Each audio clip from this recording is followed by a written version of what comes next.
નમસ્કાર, મંતવ્ય ન્યૂઝમાં આપનું સ્વાગત છે। ન્યૂઝ લાઈવ સાથે હું છું હિનલ। રાજકોટના ઉપલેટાથી સમાચાર સામે આવી રહ્યા છે।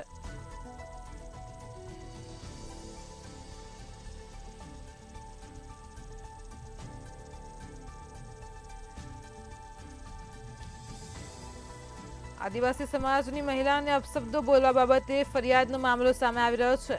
હિંમતનગરમાં બનેલા બનાવ મામલે કાર્યવાહીની માંગ કરાઈ છે। તો ભિલોડા પોલીસ સ્ટેશનમાં આદિવાસી સમાજના લોકો દ્વારા અરજી કરવામાં આવી છે। સમાચાર સામે આવી રહ્યા છે। અરવલ્લીથી ધારાસભ્ય રમણલાલ વોરા સામે પોલીસ ફરિયાદ નોંધાઈ છે।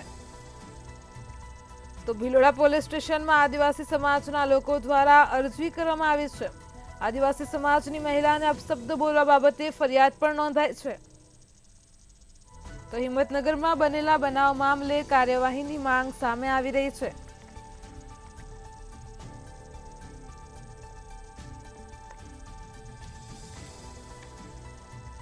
સમાચાર સામે આવી રહ્યા છે। અરવલ્લીથી ધારાસભ્ય રમણલાલ વોરા સામે પોલીસ ફરિયાદ નોંધવા પામી છે। ભિલોડા પોલીસ સ્ટેશનમાં આદિવાસી સમાજના લોકો દ્વારા અરજી કરવામાં આવી છે। તો હિંમતનગરમાં બનેલા બનાવ મામલે કાર્યવાહીની માંગ કરાઈ છે। આદિવાસી સમાજની મહિલાને અપશબ્દ બોલવા બાબતે ફરિયાદ નોંધાઈ છે।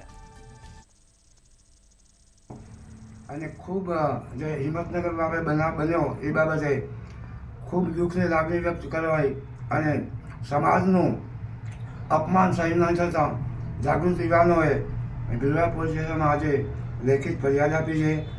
ધારાસભ્ય શ્રી રમણ વોરાએ એક આદિવાસી મહિલાના અપમાન ઉપર આદિવાસી સમાજનું અપમાન કરે છે, જે એ બાબત સહન કરેલી નથી, જેથી કરી તેના વિરુદ્ધ કાયદેસર સભા આજે લેખિત ફરિયાદ આપી છે।